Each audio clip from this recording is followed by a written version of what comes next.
Hello guys, welcome back to part 3 of the review for Dream Pack 2. Yep, I don't know why, every time I load one of these videos now, I seem to be in the outside view with the frame stats up.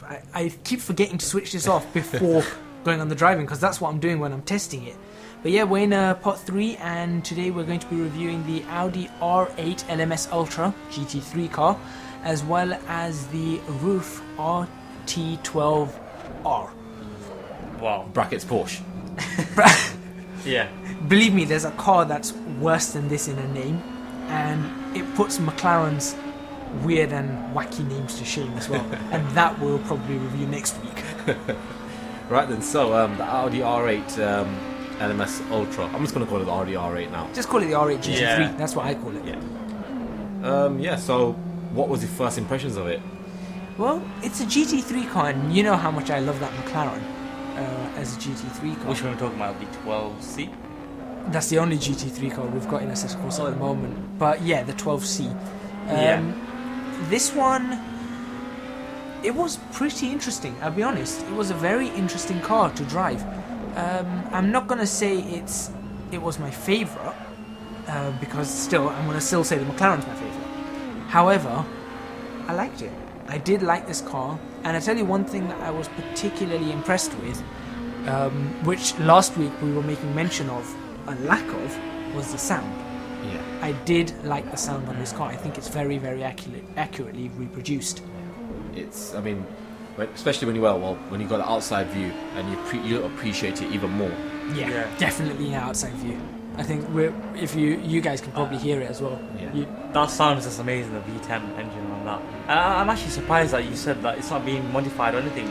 Probably just a little bit tuned. Yeah, ever so slight tunes, but it's pretty much the production model. So the V10 engine you find in that R8 GT3 is almost identical to the V10 engine that you find in the or that era of R8 GT3 cars, because they're replacing them, aren't they, with the new R8? Yeah, you can just see there's only been aerodynamic changes and obviously a big fat wing on the back and things like that. A modulation for the GT3 series, obviously. Specs. Yeah.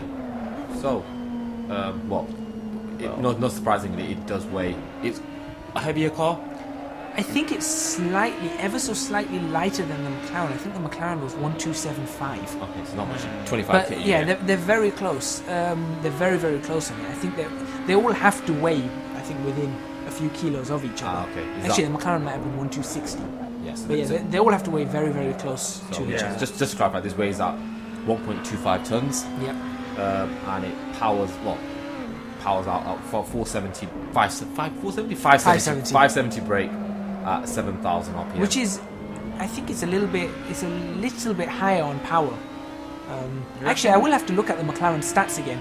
But I tell you what, it did feel like this had a bit more power. But I think if they're all on they're all racing each other, I think there's got to be certain boundaries. Exactly. And I think they've got to sort of satisfy certain criteria. I think they could have got a lot more out of this, and we're looking at, 500 newton meters or just over 500 newton meters of torque, and that is at 9,500 RPM, which is pretty much the rev limit of this car. And all of that power and torque comes in with only a 6-speed pedal? Yeah, six-speed flappy paddle sequential gearbox, which is kind of standard of GT3 cars. Is six gears, and it's actually quite nice. It is a nice system, especially with our G27. It's nice to have those shifters in a car like this. And the engine, like we mentioned, it's the V10 engine, which is the 5.2 litre V10 engine. Nice mid-engine car. It's a quattro system, isn't it? Yeah. Right, so we've done the stats now. We mentioned the sound, but another thing we've got to mention is the modelling of the actual car. I know it's a GT3 car, and obviously Assetto Corsa cars generally are good at they take it to the next level when it comes to modelling their cars. This one is done pretty well. I did have to, when I looked at it the detailing, it's really nice. I think all their GT3 cars are very, very accurate. Just looking at the tyres, with the brake glow inside. Yeah, you can see that. That brake glow is definitely my favourite brake glow, because they introduced this a couple of updates ago, and the McLaren has one, but the McLaren one looks a bit blurred and not brilliant. This one though, it just looked sharp and crisp. It looked like the brakes were glowing red hot, not just some sort of texture placed upon them. Obviously, they've had time to refine it now because the McLaren's on an older one. I hope they've changed, or they will change it. They haven't changed it yet. I did check this straight afterwards, so I do hope they change that. Yeah, it's got fantastic textures, so you can see from the interior of the car, the carbon fiber, that looks very real. Yeah. You can see that on the door itself. Yeah, and just to cut you across there, you guys can see in the top I'm playing around with the force feedback. I was just trying the plus minus there, just to see if I could increase the force feedback a little bit more, because I've got my force feedback settings generally a little bit duller, just to see, and I was wondering if I could get it higher. Couldn't. Okay, sorry. You were saying back to textures. But yeah, I mean, generally, I think a lot of cars that Assetto do bring out, the textures are pretty much top notch. Yeah, they definitely are, and you know, this car comes with a few liveries as well. Yeah. I was driving in this one. It's just a simple base Audi Sport livery, in this nice ice blue color. Now, the reason I chose this one in particular is because the first time I saw an R8, blue color? it's a very ice blue. The first time I saw this, it looks grey, silver grey. Yeah, I was going to say, It's a blue. It actually is blue, ever so slightly. And the reason I picked that colour was because the first time I saw an Audi R8, and this wasn't in real life, this was in a game, I saw it in that colour. And it wasn't called the Audi R8 back then, because it was a concept. It was called the Le Mans concept.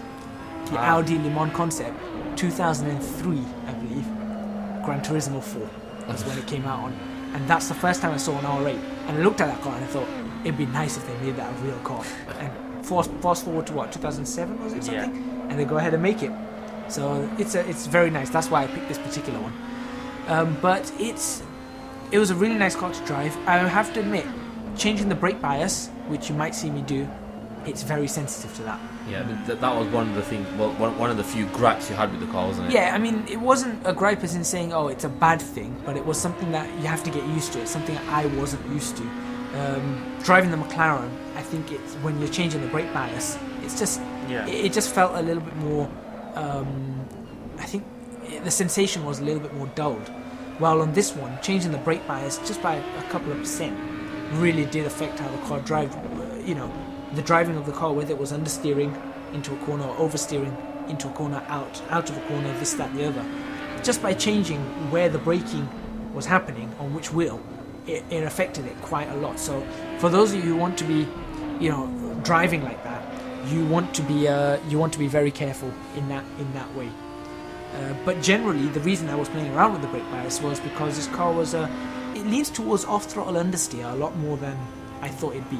Because when you let go of the accelerator and you turn a car in, you expect it to maybe start over-rotating a bit. Yeah. This one didn't as much. I think this car was far more balanced, and you'll probably see it, that I'm not actually making that many corrections. It was sort of effortless, wasn't it, around the corners? Around some corners, not all, but around some corners, it was absolutely... You can see there, I'm actually... it's just so easy. While with another car, if I was flat out there, I might be... twiddling backwards just a bit, just to stop the car from oversteering. So you could have driven it with a finger there. Yeah, there you go. You can see the understeer.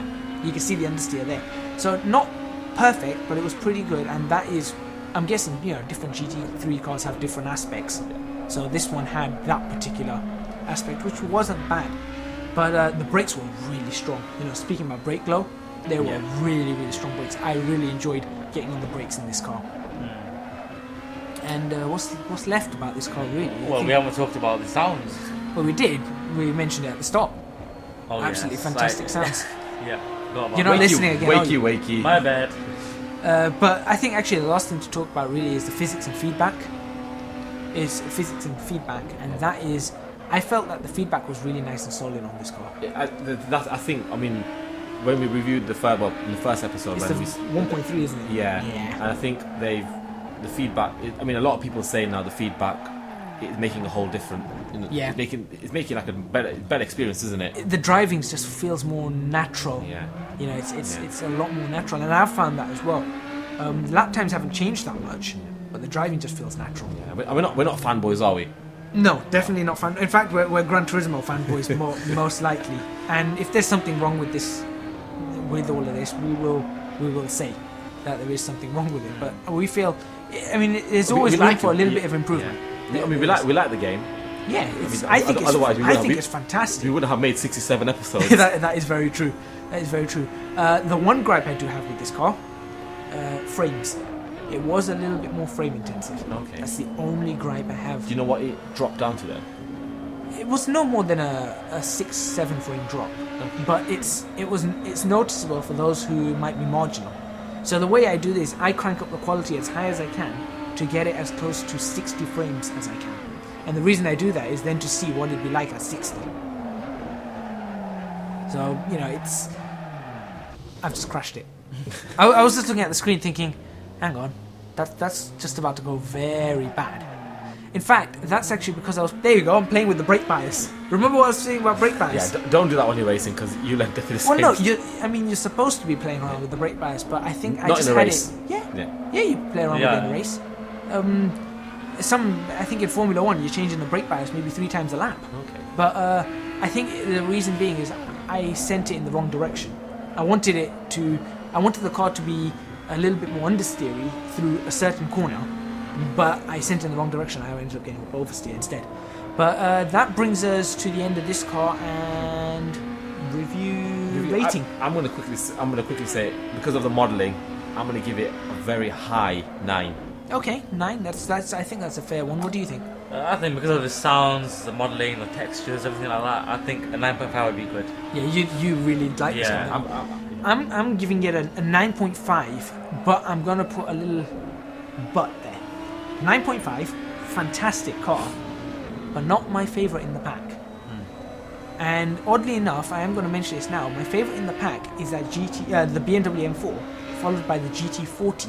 Even though I rated the GT40 lower, but it's still my favourite. I prefer it. That could change next week. That could change next week. That is very, very true. But I think I'll let you enjoy just a few more seconds here, and we'll switch over to the next car, which I'm telling you, absolute monster of a car. I don't think you guys need to know what it is. We'll see in a few seconds.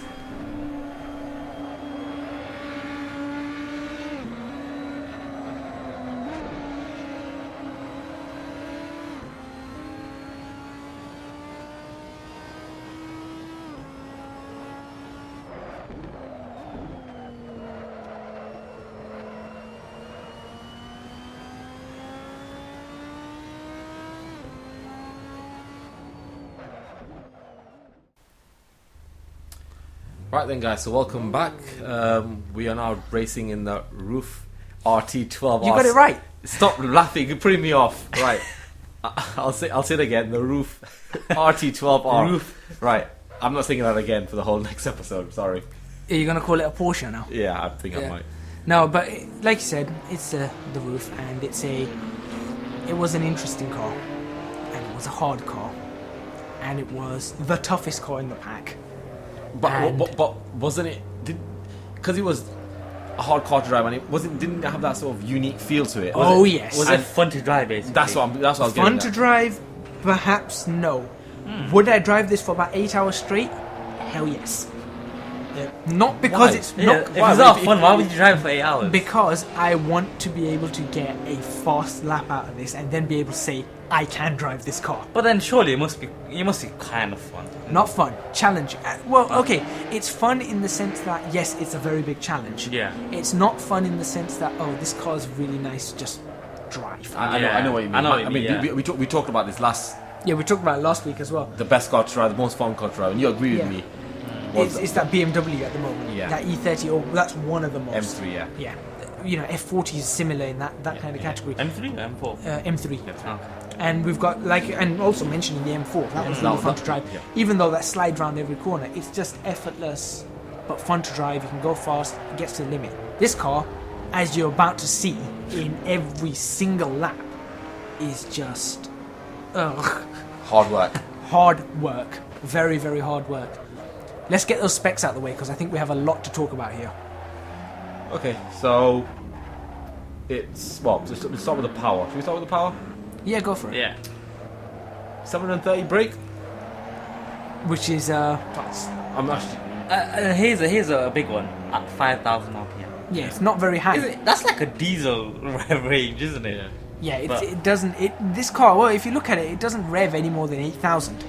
So basically, its full power comes in at 5,000 RPM. Yeah, 730, and this is the one that shocked me. But then again, after driving the car, I'm not surprised. The torque figures on this car are just over 940 Newton meters of torque. Now, what possessed RUF to make a car with that kind of torque figure and that kind of power figure? I will never know. I will never ever know. I'll tell you something though. I'm just going to miss a few lines. I'm going to go to the next one. But it says it's a 3.8 liter twin turbo. Yeah, flat six cylinder. Crazy. They've done it in typical Porsche style. You fit an engine right on the back. It's a rear engine, rear wheel drive car.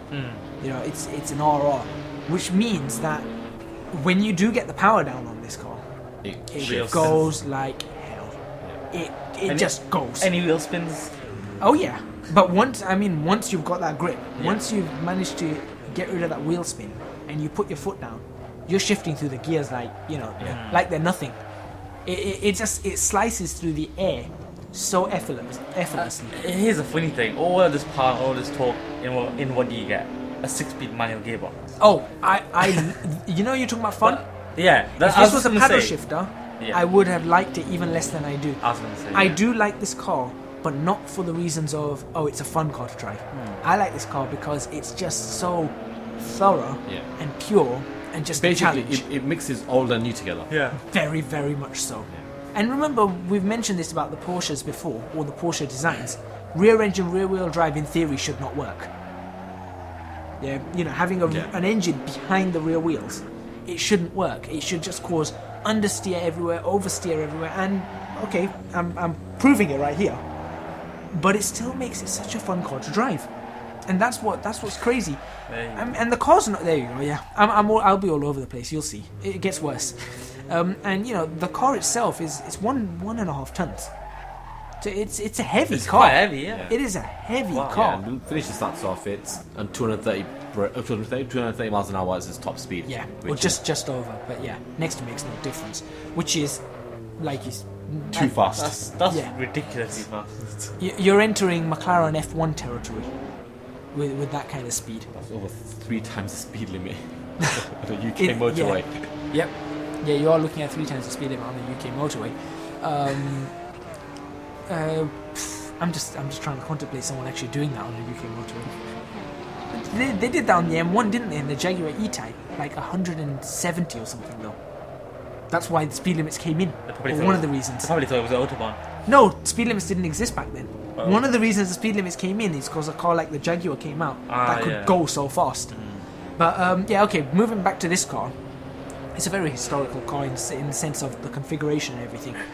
But when you get this car right, and I do at some corners, it is a very fun car. Like you're talking about the fun, it is very fun when you get it right. However, more often than not, you're not getting it right. It's like that naughty child, that naughty bright child at school. That you would sort of want him to, do well, and he can do well, but he just tends to just drift away to the bad side. He just tends to decide to get distracted by something else. So you're like, this car could do well on a racetrack. Ooh, sideways. You really, I don't know. I don't know what to make of this car, but like I said, when the rear end bites, it's so incredible on power. It just goes. I did find that this car is stiffly sprung though. I did find that, so that would explain a lot of the off-throttle understeer. And then when you get back on the throttle, you're oversteering. So I think you'll see here, as actually that's probably the only time I get that corner. Oh, there you go. You see a slight amount of oversteer there. One thing. And more oversteer, and more oversteer, and more oversteer, and now understeer, and more oversteer. There we go. I've managed to get control of the car. Right. I was just going to say one thing it does have in common again with the Audi is, well, like most cars in here, is the sounds. Yeah. And I think the sounds are pretty smart. Nice. Yeah. I found that when you were downshifting though, from the high revs, it did sound a little flat. And I don't mean that as a pun. There you are. You got it. Yeah. I don't mean that with reference to the engine. It did actually feel just a little bit flat. But I tell you what. There is a very easy way to sum this car up, I think. I think this car requires a lot of precision or a lot of luck, preferably a lot of both. You really need a lot of both, because with all the precision in the world, this car's still going to bite you. Yeah. But if someone perfects it If someone perfects it, it will give you an incredible experience. Yeah. I know one of our subscribers actually was talking about this car. I was having a nice discussion with him, and he actually loves this car. And the one thing that I said that I really don't like about this car is the brakes are absolutely horrific. But I'm not saying that the brakes are horrific compared to every other car. I'm saying for the car, what you expect of the car, It's not very good, yeah. they're horrific. Because you'll see me, take a look on the next lap. You'll see how far I brake from for the start-finish straight. Coming up to turn 1, I brake from so far back, Yeah. and it was just like, why? Why is a car with this much power Got rubbish brakes. got rubbish Yeah. brake? But it's not bad. It's just you expect more from a car like this. isn't it? Exactly. I just Yeah. expect that this car needs stronger brakes. It's something you have to really get used to. And in the few laps I did, I think I maybe did 6 laps. In the 6 laps, I just managed to just about get used to it. There we go, understeer. A little bit understeer there, but I just about managed to get used to it. Yeah. I don't know. Shall we move on to? do you know what though? I'm be honest with you. I'm going to quickly grade this car. Okay. You know when I said about the no TK and the rest of Yeah. it. I think if someone perfects this car, it's gonna give them a good time. And I think you said you didn't enjoy driving it as much as other cars. Yeah, as much as the other cars. I think someone would. I'm sorry, I'm just. Yeah, but I think I'm gonna give this a better rating than the Audi. Really? Yeah, No. simply because I feel you can get more out of this car than the Audi R8 when you know how to drive it. I'm not having a go at you because and I think I'm gonna give it 9.6. Oh, that's quite high. It's gonna because I'll be honest. Looking at it, I think it can be done. I mean, it's gonna take a few days of practice or whatever. But that could be said with any other car. No, but the Audi R8, there's only a No, limit. I think there's a feeling of achievement in this car when you get it right. See, that's what I get. I get that. Okay. I know what you mean. What do you think? So you disagree with him in that sense. So I think this is a pretty good last minute debate here on thing. What do you think then on that? We didn't miss out the textures as well, talking about the textures. So, but yeah, anyway, this. I think one- we're just gonna say everything's really yeah, good they're about pretty this much car. gone. It's But yeah, I mean, in terms of grading it, how you said this is obviously a rear engine with a rear wheel drive car. It's as I can see from here, it's a very tough car to drive. From all the models, the way it's been developed, and things like that, I'd give it a 9.2 out of 10. 9.2. Okay, so you're giving it a 9.2. So you think that it's not got that same kind of achievement factor as. I'd say it does have it, but as a You don't prefer personal it. opinion, I think Yeah. it's 9.2. See, I'm gonna actually give this a 9. I'm actually giving this a 9. Now I gave the Audi R8 a 9.5. Now the reason I'm giving this a 9 is because I think I've taken a bit more off because of the sound. Overall quality of the car is almost fantastic. It really is. But of all the cars in the pack at the moment, this is my least favourite to drive. Not because it's But tough. could it be your best after? I don't think so. I think this is still. I like this car more than a number of them already in But Assetto Corsa. It would have been the best one. But this wouldn't be, and in this pack, it's not my favourite to drive so far. There could be something that comes lower than that, but at the moment, it's still got to be the M4 being my favourite to drive. And even that car, that slides a lot as well. Yeah. That being said, I would still do 8 hours of driving in this car, just so that, like you said, to at the end of it say, I can drive it. And I recommend that you guys definitely do the same if you're struggling with this car. Play around with the setup, have some fun with it because I think it's great. Thank you very much for watching. Please remember to hit the like button if you like this video. Subscribe to our channel for more videos on Assetto Corsa, and make sure you join us in part 4. And we'll finish off. I think it'll be the last 2 cars of the bonus pack. Dream pack. I'm losing my mind here. We'll see you next week.